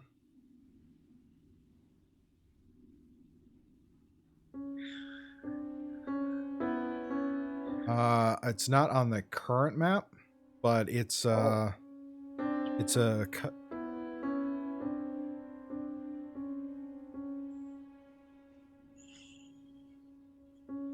actually not too far north of where you are. Okay. Okay. So With, it's probably going to be roughly in this area. Oh, okay. Oh, so That's it's a not couple hexes up. Okay, cool. Yeah, because we're oh wait a minute. No, actually no, this one. Because the Enclave. Yeah, I'll draw a quick border on the Enclave. Everyone can see.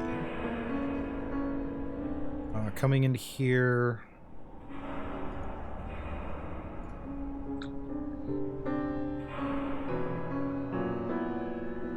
So the Enclave extends this way. What he's going to have you guys search is kind of in this area right here. There. Okay. Okay.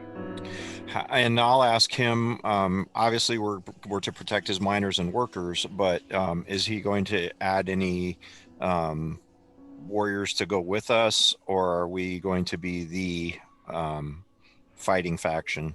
You're going to be the main faction. They'll have a few there that, of course, they can fight. Each one can fight for themselves a little bit, but they feel that just given their size and their current and their ability, they feel that they're kind of outmatched.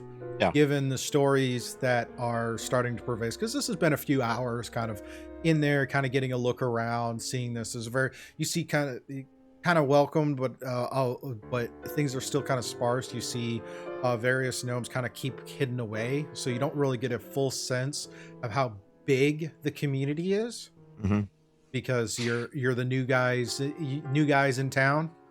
But trying to establish trust, I understand.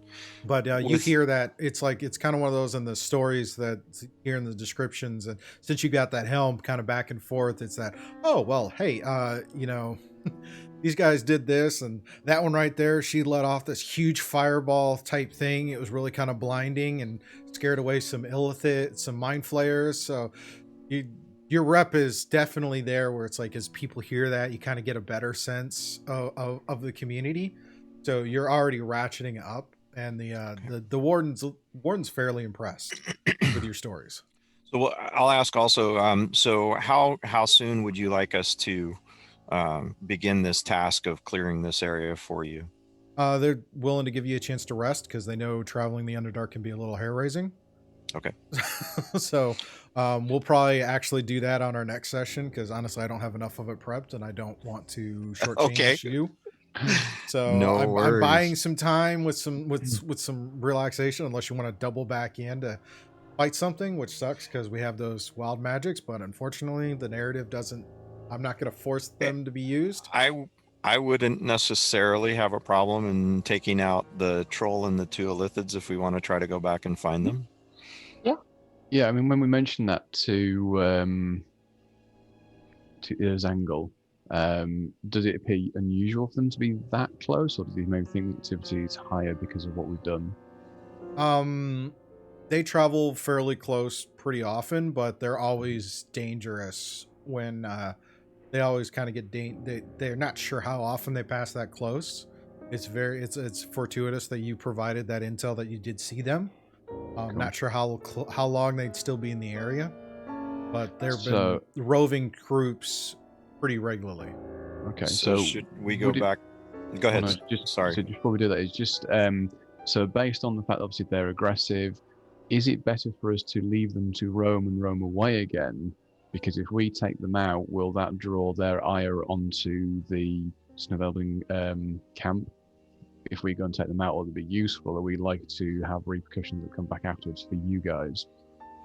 Go ahead and roll an insight check. Let's say 17. They're a little panicked at the idea of engaging with mind flayers, and considering that if knowing they're not sure the mind flayers know where their encampment is, but they also don't want to tempt fate on that. So maybe we shouldn't go back. And they explain that they're roving groups, but there actually is a large community of mind flayers in the city at one of the city's lower levels, and they give you kind of a rough bearing that it's to the northwest. Note to self: don't go downstairs. You'll know when you and it's like you'll know when you see these stairs, because dwarves, for being as small as they are, they don't build small. Right. But and then they describe the lake, and there's actually a huge lake to the west that extends out beyond what they can see. And they give you an idea that it's Koatoa that live out there. Koatoa. Okay, so the fishmen are the Koatoa. Yep. You have Koatoa. Question. He talked about the white-haired elves having the starry one. The fishmen have the bright one. Was there a third? Did he say something about the third one? You have the third one. You know is what the Baron has. There's the half sphere that they all connect with. So, Remind me which one the Baron has. Baron has. I don't think I wrote it down. When you say the Baron, you mean Rodrigo and Nano Costa. Oh. Yeah, because I thought we were looking for the sphere and 3 of the swords. There's 3 Twilight swords and the Noon. sphere. He has the shard of. He has the shard of twilight. The blade is a multicolored, Oh. like the sky before sunrise and just after sunset. The shard of noon is a blade that glows bright yellow at all times. That's the Got one it. that the Koatoa That's the one the have. Drow have. The shard of midnight is a deep black blade with it seems to have a bright stars reflecting in a gold That's inscription the in one the the hilt. Drows Oh, that's the one the Drows have. Yeah. So Yeah, the that's fish the one have the Drow have. the fish have noon, the Drow have midnight, and the Baron has twilight. Yep. So that and the Got half it. sphere. And then So we're the not looking sphere for 4 items down here. We're only looking for for 3. Mhm. And the sphere we think now that the leader has of the Yeah. deep gnomes, right? Yep. Okay. That's helpful. So, And- I I'll have experience with blacksmiths in my background, so I want to look around and see if I can find a blacksmith. Okay. There's one there. This is you gonna get the sense that this is a fairly established community. So you have shopkeepers, you have blacksmiths, you have all the all kinds of standard community stuff that you can find, and they're all kind of timid at first to kind of what they've heard, but over the course of several hours, the story's kind of grapevine just. Should we try to sell what we have now, or should we wait until we come back and have a little bit better standing with them?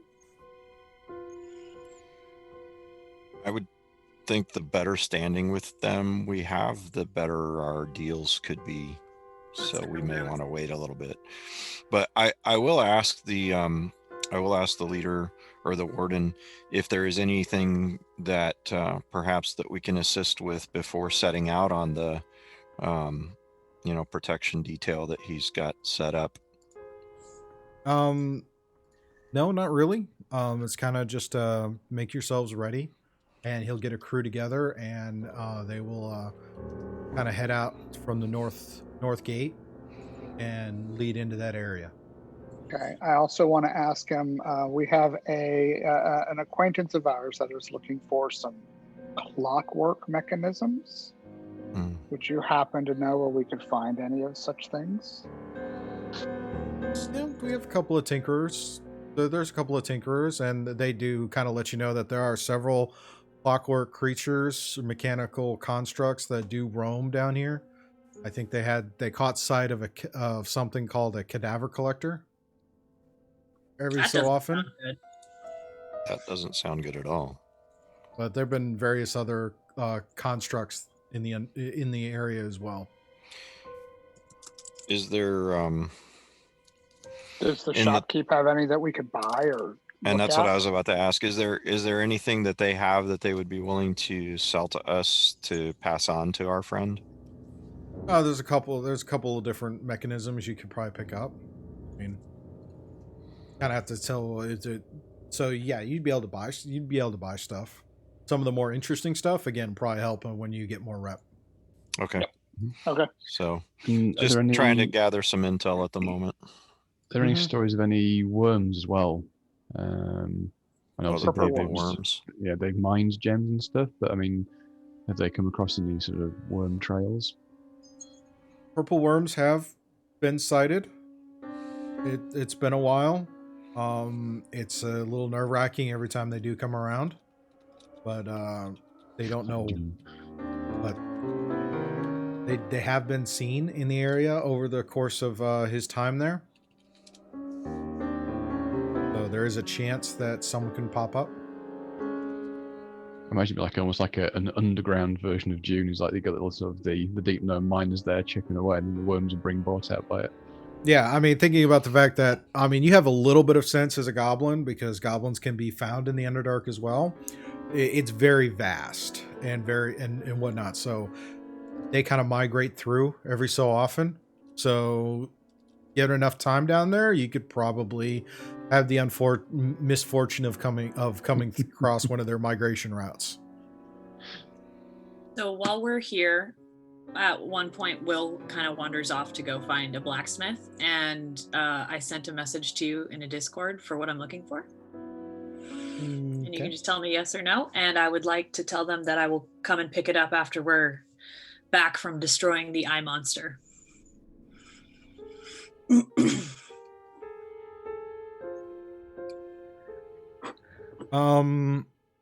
Yeah, he could probably do that. He actually kind of asks if you've got an extra one. Yes, absolutely. So yeah, they've never. I mean, they don't get to see those very often, so that's a unique thing. So it's kind of a barter. So he's willing to do the whole bit for 100 gold. Done. So Cool. And I'll give him a few claws as well.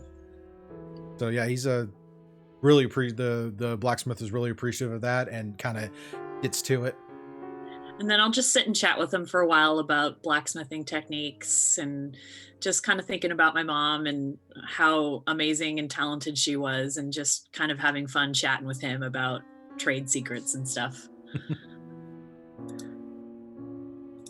So yeah, it's a nice conversation.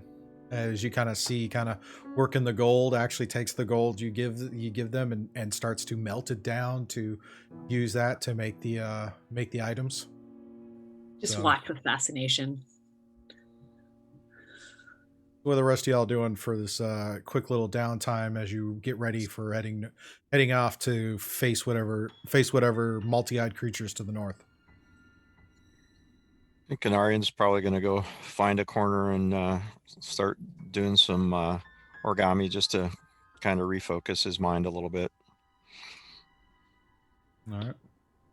I think Shrag's just going to go sit in a corner and just sort of commune with the book a bit, just sort of play around with the little sort of ghostly figure that's now floating around, just try and get a feel for what this new thing means for him and what he can do with it.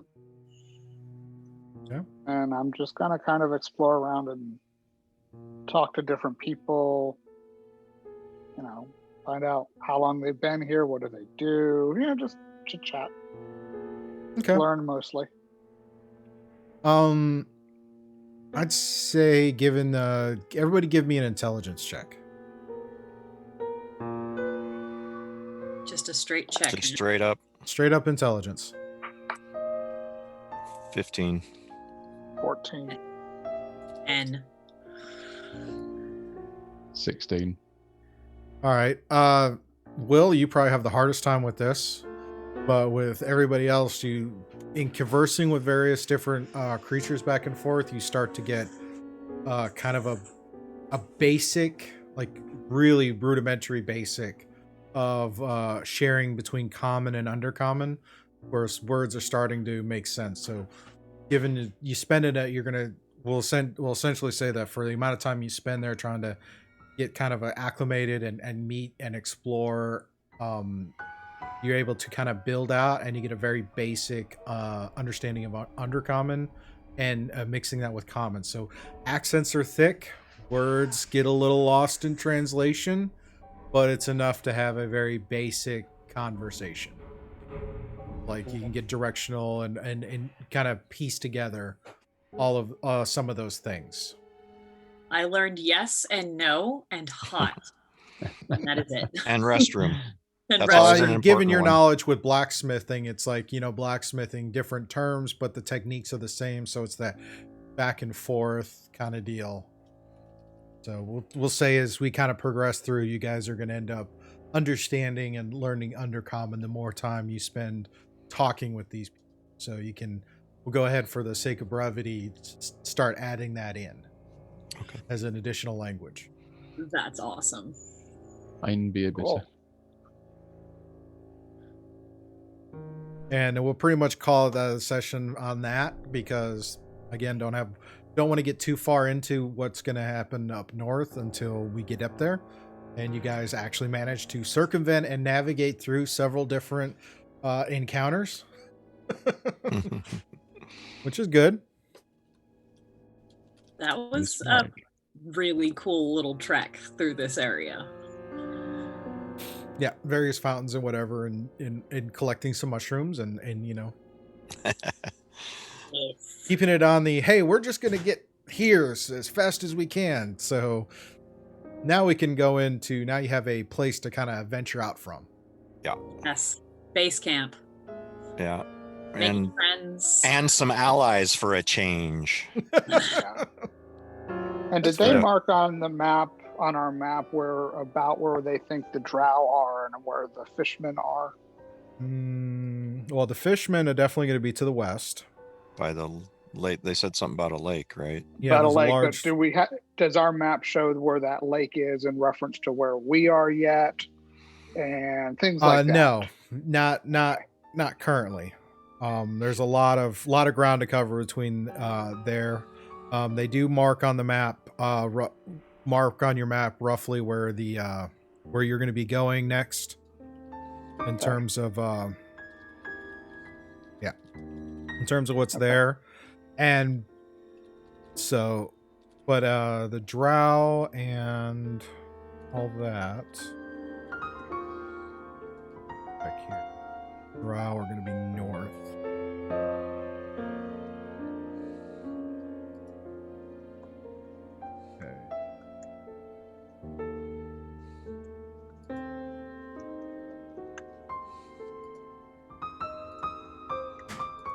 Yeah, there's the Illithid on the west. Looks like the drow are to the north. Okay. So either way, you're going to be going west to try and find all these other. Okay. Totally Makes dig our sense. national base. And a nice little community. Yeah. Get acquainted with the locals. Start doing various little quests. Yeah. It'll, like I say, it helps to be collecting friends instead of enemies for a change. True. Yep. I think with that, yeah. So, thank you guys. I know this ended up being a shorter session than previously. But again, you guys made good rolls and managed to start navigating. We'll see how long your luck holds out. Let's cross our fingers, right? Yep. Real quick, shout out to Syrinscape for the background musics and soundboards. This is the Dungeon Depths sound set off Syrinscape. You go to Syrinscape.com to check it out and all their various other ones. I believe they just released a bunch of Cyberpunk themed sound sets. So if you're into doing a game with Cyberpunk or Shadowrun or whatever, might be some good sound sets to check out. Shout out to D&D Beyond for the overlay and all the fun with the maps and character stuff. Again, Tasha's Cauldron of Everything is out. Go check it out. There are a lot of really cool things that change up character builds and whatnot. Also, shout out to Hero Forge, because that is where we crafted our little minis that we use for our tokens. And next week is Thanksgiving for the US, so we're going to be taking the holiday week off. So we will be back first Saturday, the following Saturday, to carry on with our adventure. In the meantime, everybody have a good holiday. Stay safe. All those great things. I know it's going to be rough with COVID and doing virtual family get-togethers and stuff. It happens. Also, if you're if new to the channel here on Twitch, be sure to give us a follow. If you want to support us, any and all that support's great. We did get some interesting stuff. Ed Fortune, thank you for the follow. Matthew Cook, thank you for the bits. Dish Pickle, thank you for all those bits. All the bits. Antipodine, thank you for the bits. That stuff's great. It keeps the lights on, keeps us doing these things. And if you're checking us out on YouTube, be sure to give us a like and a subscribe and a little bell to notify when more videos get posted. And if you're listening to us in the audio version through various podcasts, be sure to give us a like and a review, and by all means, share it out with through all your peeps and friends to kind of build up this community. And with that, wish you guys a great afternoon, great week, and see y'all on our next stream. Bye. Take care. Bye bye. Bye, everyone.